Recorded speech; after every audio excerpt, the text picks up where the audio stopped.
একসময়ে যুদ্ধ মানেই ছিল ট্রেঞ্চে থাকা সৈন্য, গোলাগুলির শব্দ আর মুখোমুখি লড়াই। কিন্তু ইউক্রেনের যুদ্ধক্ষেত্রে এখন দেখা যাচ্ছে সম্পূর্ণ ভিন্ন এক দৃশ্য। কোথাও কোনো সেনা নেই ঝুঁকি নিয়ে এগিয়ে যাওয়া পদাতিক বাহিনী। তার বদলে শত শত কিলোমিটার দূরে বসে কম্পিউটারের স্ক্রিনে চোখ রেখে যুদ্ধ পরিচালনা করছেন কমান্ডাররা। আর যুদ্ধ করছে রোবট, ড্রোন ও দূরনিয়ন্ত্রিত যুদ্ধযান। মার্কিন সংবাদ মাধ্যম CNN এর প্রতিবেদনে প্রকাশ পেয়েছে এই তথ্য।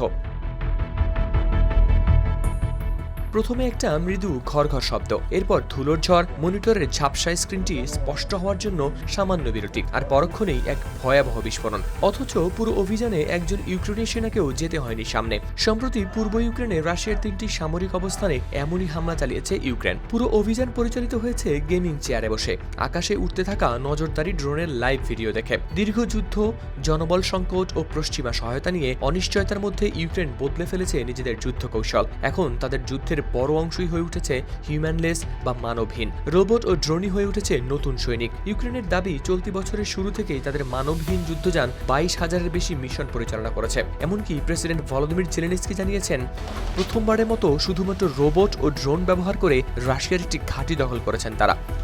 তিব্বত লাক্সারি সো, বাংলাদেশের রূপ। যুদ্ধক্ষেত্রের সবচেয়ে আলোচিত অস্ত্রগুলোর একটি হলো বিস্ফোরকবাহী স্থল রোবট। 4 চাকার এই যন্ত্রগুলো ধীরে ধীরে শত্রুর দিকে এগিয়ে যায়। রুশ সেনারা এতটাই ভয় পেতে শুরু করেছে যে তারাই সব রোবটের নাম দিয়েছে সাইলেন্ট ডেথ বা নীরব মৃত্যু। কারণ অনেক সময় মাত্র কয়েক মিটার দূরে না আসা পর্যন্ত এগুলোর উপস্থিতি টেরই পাওয়া যায় না। ইউক্রেনীয় বাহিনীর হিসাব বলছে, গেল 164টি রোবট অভিযানের সমপরিমাণ কাজ করতে তাদের প্রায় 2,300 সৈন্য প্রয়োজন হতো। আর সেই অভিযানে অন্তত অর্ধেক সেনা নিহত বা আহত হওয়ার ঝুঁকিতে থাকতেন। অর্থাৎ এই প্রযুক্তি ইতোমধ্যেই হাজারের বেশি ইউক্রেনীয় সেনার জীবন বাঁচিয়েছে।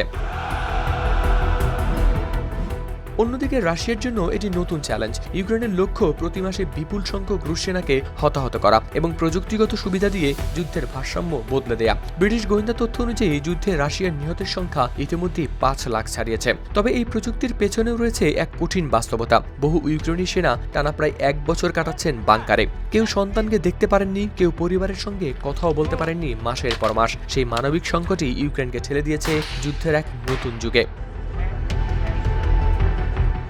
হাওলাদার শামীম, RTV।